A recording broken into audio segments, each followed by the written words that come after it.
Beliau itu lulusan terbaik farmasi ITB.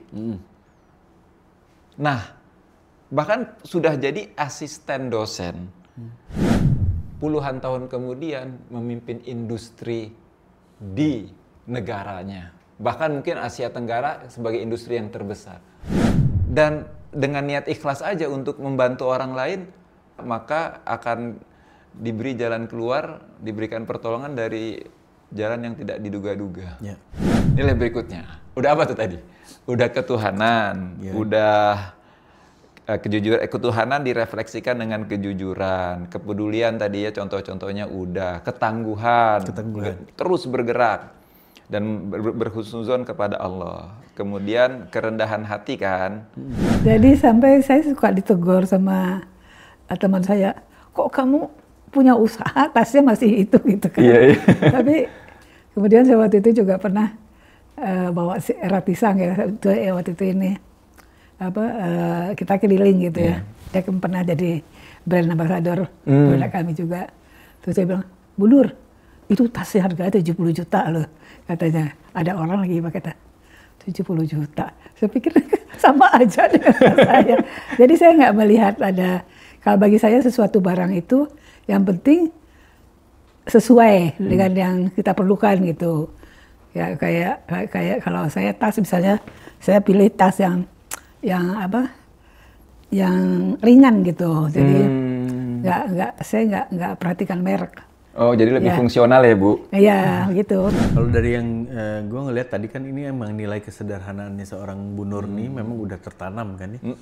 Bahwa beliau itu membeli atau memakai sesuatu itu memang dari fungsinya aja, sesuai kebutuhan. Jadi kadang-kadang memang sebenarnya manusiawi aja. Kita tuh menikmati hasil kerja keras kita tuh normal aja kan. Cuman mungkin pesannya dari Bu Nur ini kan sewajarnya aja, Yang waktu lo pernah sampaikan waktu sebelumnya bahwa Bu Nur pernah bilang bahwa lebih dari ini adalah racun, ya kan? Betul. Ya kan? Itu banyak orang nggak terlalu paham tuh. Kan ada tuh yang waktu kita posting di IG sama di YouTube, banyak tuh pertanyaan apa sih maksudnya lebih dari ini racun. Jadi mungkin bagus juga ya kita, maksudnya apa sih ketika Bu Nur menyampaikan anak-anak saya nih cukup nih segini aja yang mereka miliki, lebih dari ini racun.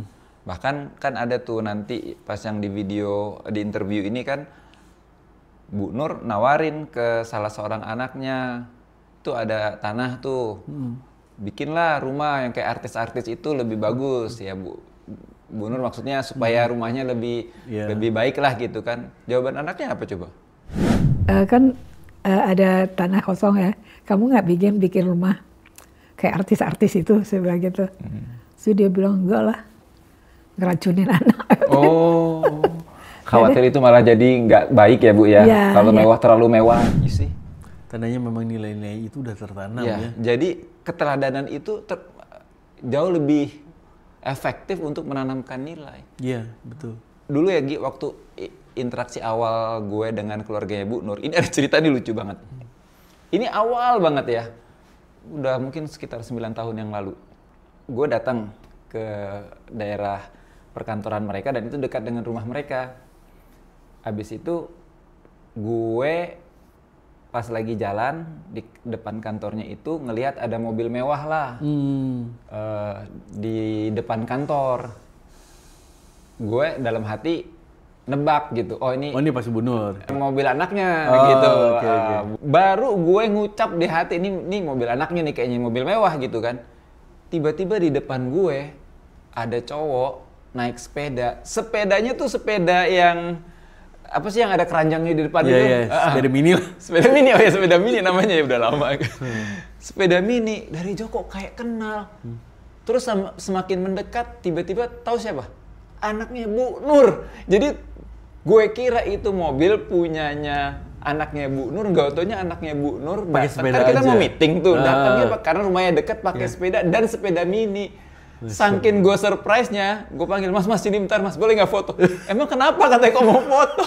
Enggak, saya baru pertama kali lihat pebisnis pakai sepeda mini. Dianya heran gitu, kenapa gua harus difoto gitu kan. Ya tapi artinya gini kan, what is your self-worth?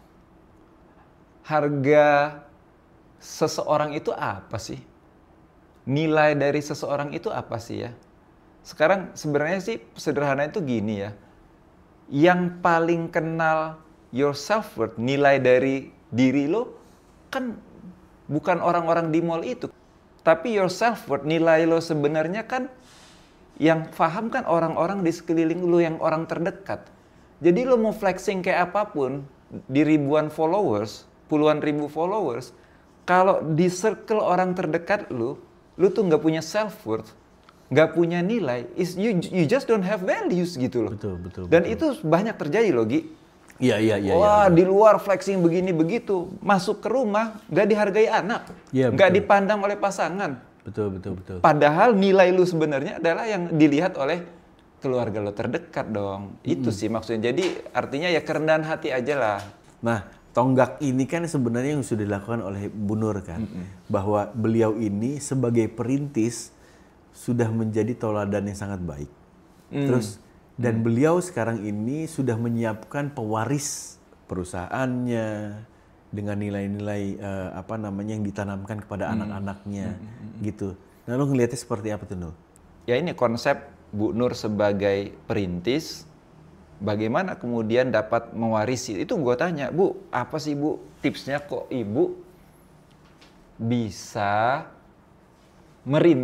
merintis ya sebagai founder, membangun dan mendirikan, lalu kemudian mewarisi para penerus ya, artinya mampu membangun para penerus, para pewaris yang bahkan bukan hanya melanjutkan, bahkan membuatnya lebih bagus, lebih besar, lebih kokoh lagi. Menyebarkan bahkan ya. Menyebarkan nilai-nilainya yang sudah beliau tanamkan dan alhamdulillah juga perusahaan semakin besar. Apa?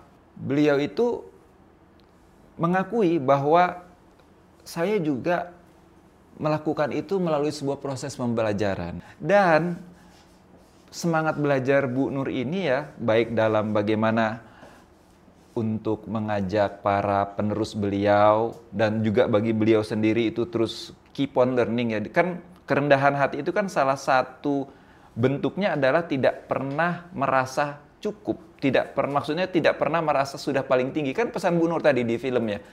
Saya dapat sebuah nasihat atau sebuah tips dari sahabat Bu Nur kan.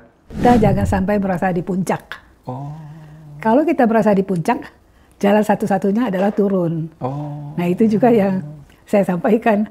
Ya kita pelajari bersama-sama. Kita sudah sampai di puncak mana dan kita harus daki terus gitu ya ke depan. Terus bergerak terus lah gitu. Bergerak terus, jangan merasa sudah cukup puas, merasa sudah paling tinggi, sudah di atas gitu ya. Akhirnya berhenti ya Bu? Iya.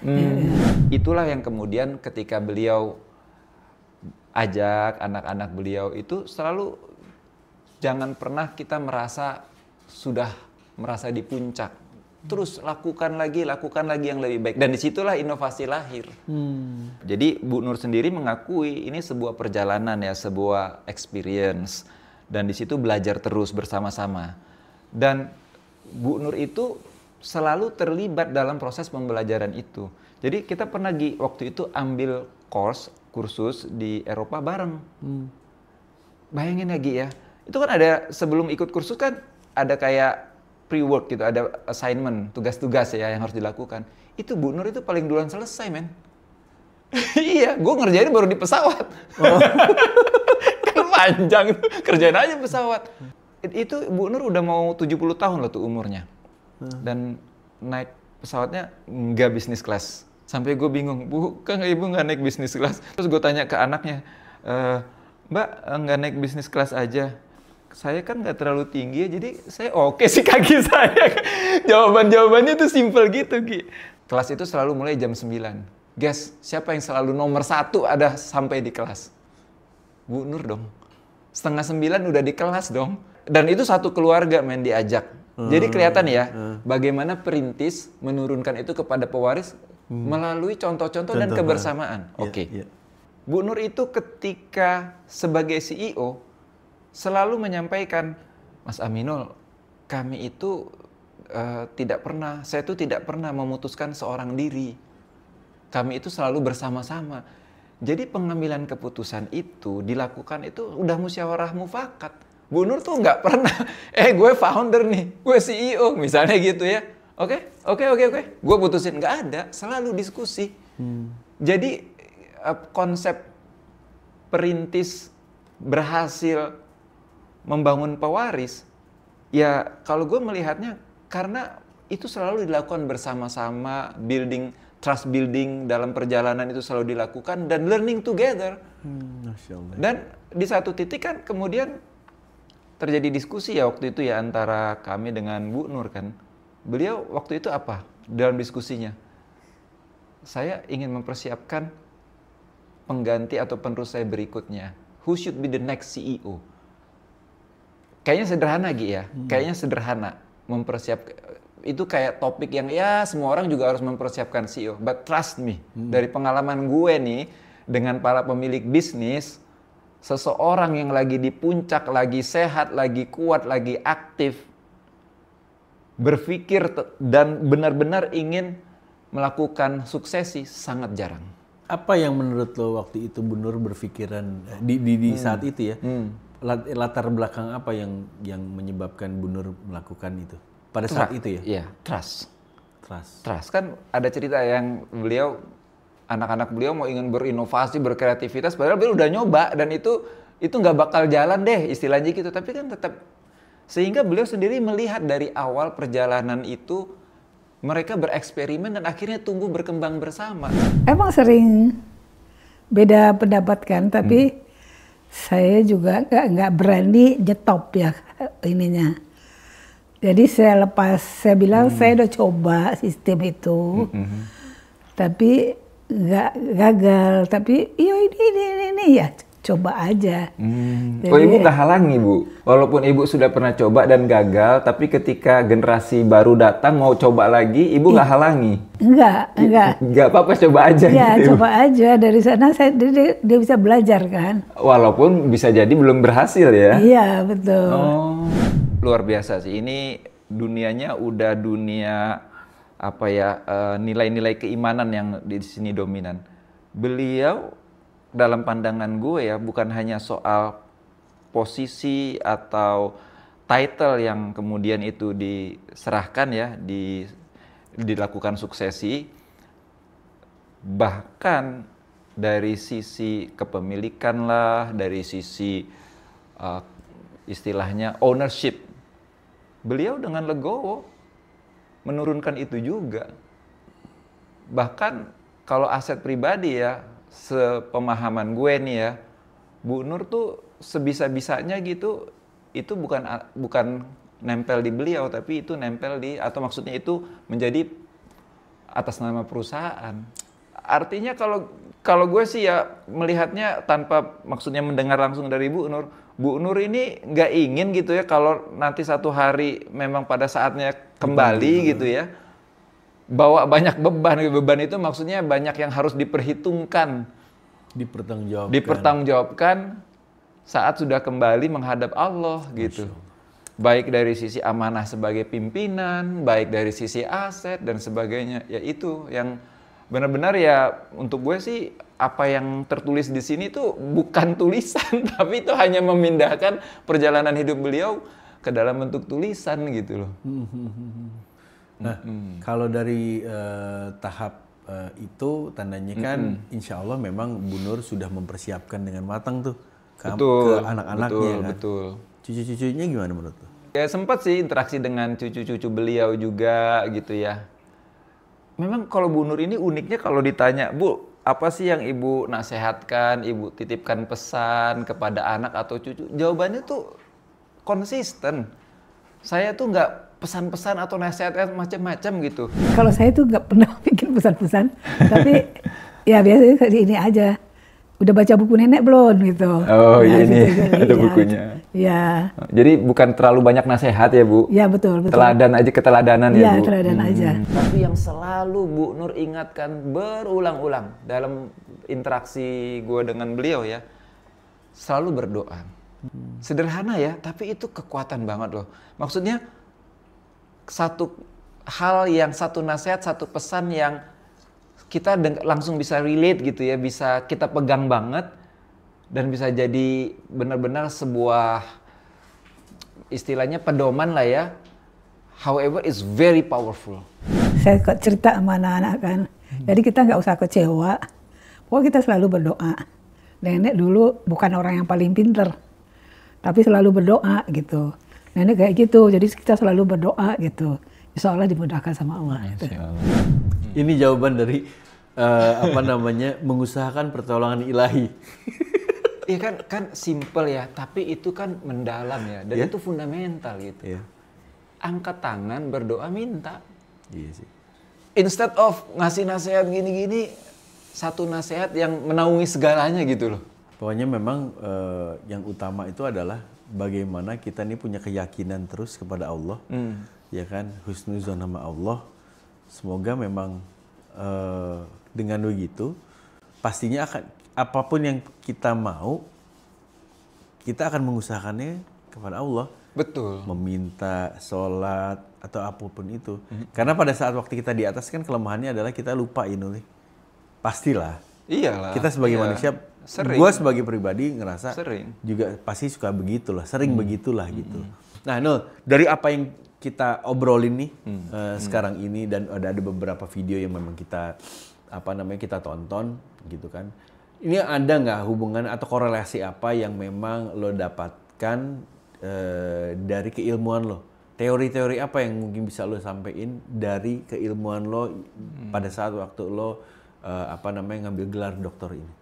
Kan gue tanya ke Bu Nur waktu interview ini, Bu, apa tips-tips yang Ibu bisa share kepada para pebisnis agar kemudian para pebisnis ini bisa lebih maju? Bu Nur itu jawabannya sederhana banget. Beliau bilang, ya 5 nilai ini aja. Jadi simpel, 5 nilai ini aja. So kita lihat ya, 5 nilai tadi kan kita udah bahas nih. Yang pertama ketuhanan, contohnya kejujuran. Yang kedua itu, ini nggak urutan ya, tapi yang jelas nomor 1 ketuhanan. Yang kedua kerendahan hati, udah jelas contohnya. Lalu ketangguhan, udah jelas banget contohnya. Yang keempat, kemudian kepedulian, tadi juga contohnya udah sangat jelas. Kemudian inovasi. Yang inovasi ini mungkin urain sedikit ya. Jadi Bu Nur itu selalu orientasinya yang terbaik bagi konsumen. Ketika kita orientasinya adalah bagaimana memberikan added values atau yang terbaik bagi konsumen, maka definitely kita akan selalu berbuat yang lebih baik lagi. Jadi itu inovasi tuh. Nah, apa kaitannya 5 nilai ini yang bagi Bu Nur inilah tips yang beliau ingin share dan bisa share kepada para pebisnis lain. Dan tentunya tadi kita sudah bahas juga kan, bukan hanya untuk para pebisnis, bahkan bagi kehidupan kita sehari-hari juga sangat mendarat lah ya, sangat down to earth. Oke, jadi kan ini kan yang sebenarnya kita obrolin berbulan-bulan ini kan, Gi, let's do something deh. Kita kan di umur-umur yang ya kan, gimana kita bisa melakukan sesuatu yang positif walaupun bidangnya lu sama gue kan sangat berbeda ya. Gue business advisor, business advisory dan researcher, lu di dunia entertainment. Tapi kan kemudian kita ngobrol waktu kita bikin podcast yang nobar, yang pertama itu ya nobar nonton filmnya Bu Nur. Terus kita kan kayak wah, rasanya bisa nih kita lakukan sesuatu karena respon audience kan bagus banget tuh, followers kan bagus banget. Wah, ini sesuatu yang sangat bermakna lah ya, bernilai. Akhirnya kan kita sepakat, yuk let's do something. Gue dengan latar belakang gue, lu dengan latar belakang lu. Maka hari ini kita bahas tuh dengan tentang Bu Nur ya, kehidupan beliau. Dan apa kaitannya dengan disertasi gue kan, supaya ini bisa kemudian direplika, bisa kemudian menjadi manfaat bagi lebih banyak pebisnis dan yang lain. Maksudnya bukan hanya pebisnis tapi secara umum siapapun. Begini, jadi dalam disertasi itu kan gue menelaah, gue ulangin lagi ya, mungkin mudah-mudahan jadi lebih kuat ya bagi para audiens juga nih. Yang gue telaah adalah apakah nilai ketakwaan mempengaruhi motif pebisnis muslim Jadi spesifik para pebisnis muslim. Oke. Dan apakah motif tersebut mempengaruhi strategi mereka dalam berbisnis? Lalu ditelaah lagi, dikaji lagi. Gue lakukan research, apakah motif dan strategi yang mereka terapkan ini, yang tadi dipengaruhi oleh nilai ketakwaan, ada impact-nya, ada dampaknya kepada kinerja bisnis. Yang gue teliti adalah perusahaan-perusahaan besar, industry leader, para pemimpin di industrinya, yang sudah lebih dari 40 tahun berkiprah dan sampai hari ini masih memimpin di industrinya dengan kinerja yang cemerlang. Artinya ini bukti konkret dong. Contohnya sudah ada, tapi kan masih ada tantangan. Secara research, secara akademis apakah bisa dibuktikan? Nah, itulah yang gue lakukan melalui doctoral program kan. Nah, apa kaitannya dengan 5 nilai ini? Ketakwaan itu kan langsung refleksinya di nilai ketuhanan. Jadi kan bisa kan kita paralelkan apakah nilai ketuhanan, nilai ketakwaan mempengaruhi motif seorang pebisnis. Bu Nur langsung mencontohkan dengan kisah-kisah tadi. Seluruh hidupnya adalah motif ketuhanan. Dengan contoh-contoh yang sangat konkret dan bersahaja. Apakah kemudian itu mempengaruhi strategi? Sangat mempengaruhi. Bu Nur pernah cerita begini. Saya berusaha dengan harga yang sama produk kita di kualitas yang lebih baik.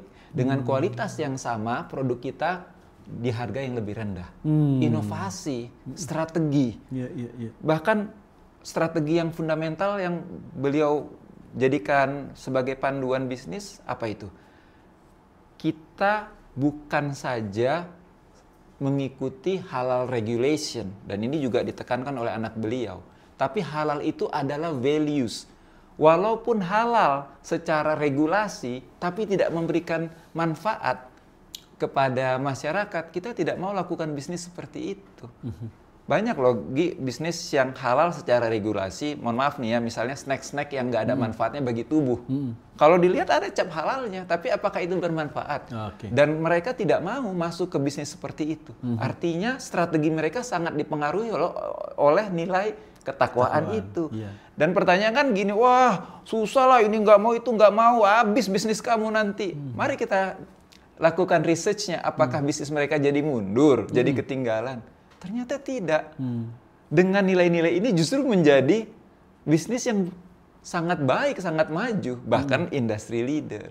So pesannya apa? Bahwa nilai ketakwaan ini justru modal terbesar, seperti bagaimana tadi Bu Nur menceritakan perjalanan hidupnya, sebagai motivasi seorang pebisnis yang akan mempengaruhi strateginya dengan sangat positif, dengan sangat inovatif.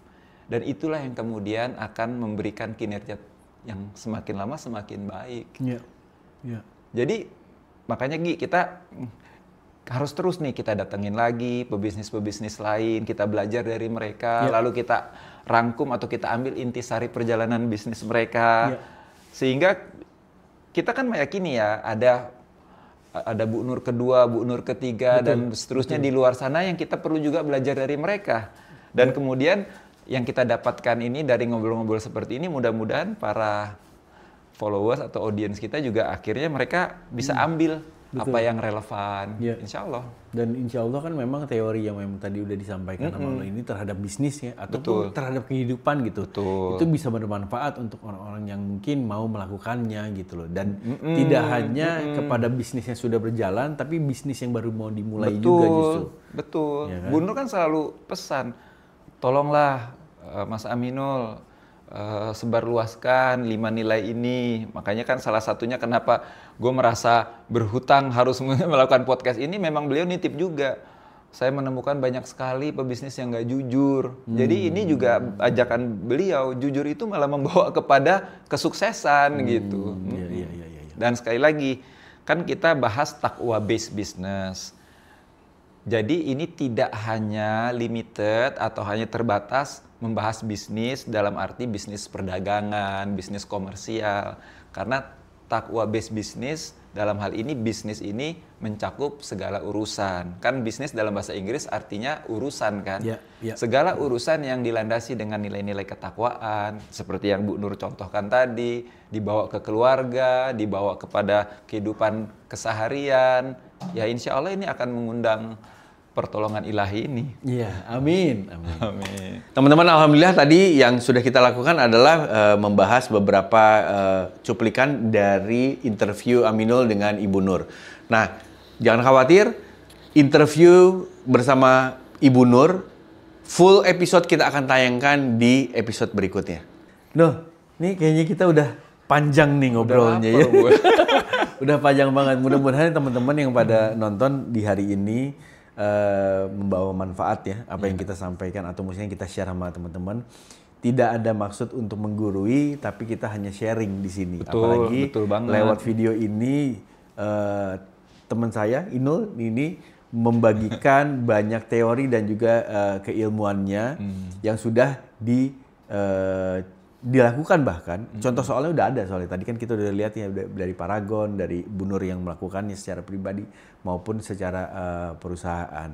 Iya. Apakah kita akan berhenti lagi sampai di sini? Insya Allah nggak akan. Nggak. Karena pastinya kita akan terus berpikir atau kita akan terus mencari siapa-siapa saja yang mungkin bisa kita ajak untuk ngobrol, untuk berdiskusi, untuk sharing sama teman-teman yang ada di rumah kan. Betul ya, banget. Karena tidak hanya Bu Nur, tidak hanya Paragon, tapi masih banyak lagi yang mungkin bisa kita ambil ilmunya. Betul. Jadi bagi teman-teman, para pebisnis khususnya, tapi juga siapapun yang merasa bahwa tema takwa based business ini adalah sesuatu yang bisa memberikan manfaat dan bersedia berbagi, kita sama-sama, teman-teman, info kita, nanti kita pelajari seperti apa yang sudah dilakukan, misalnya bisnisnya sudah berjalan seperti apa, bagaimana kemudian nilai-nilai Islam ini coba diterapkan, dan akhirnya itu menciptakan perubahan. Just share with us info kita, dan nanti kita coba sama-sama kolaborasi dengan cara yang sederhana. Kami datang untuk ngobrol seperti ini, dan kemudian mudah-mudahan apa yang kita obrolin, sharing-sharing yang kita lakukan ini nanti menjadi manfaat bagi para pebisnis lain. Tapi sekali lagi bukan hanya limited atau terbatas kepada dunia bisnis saja. Bagi teman-teman yang lain yang punya cerita menarik seputar takwa base, yaitu nanti seperti tadi cerita parenting ala Bu Nur atau membangun keluarga, please share with us, kasih tahu kita, info kita, bisa DM dan sebagainya. Nanti ini bisa jadi bahan kita untuk jadi sharing ke yang lain dalam bentuk podcast ataupun dalam bentuk-bentuk lainnya. Baik teman-teman, terima kasih banyak untuk hari ini. Mudah-mudahan kita akan bertemu lagi di episode berikutnya. Dan kepada teman-teman yang sudah menonton dari yang hari ini ataupun yang sebelumnya, mohon berikan kritik dan saran di kolom komentar. Dan jangan sampai lupa untuk like dan subscribe. Karena kita berdua tidak akan berhenti sampai di sini. Kita akan masih mencari lagi narasumber berikutnya. Sampai bertemu di episode berikutnya. Saya Irgi dan Aminul. Jangan lupa like and subscribe. Terima kasih banyak. Wabillahi taufiq wal hidayah. Wassalamualaikum warahmatullahi wabarakatuh.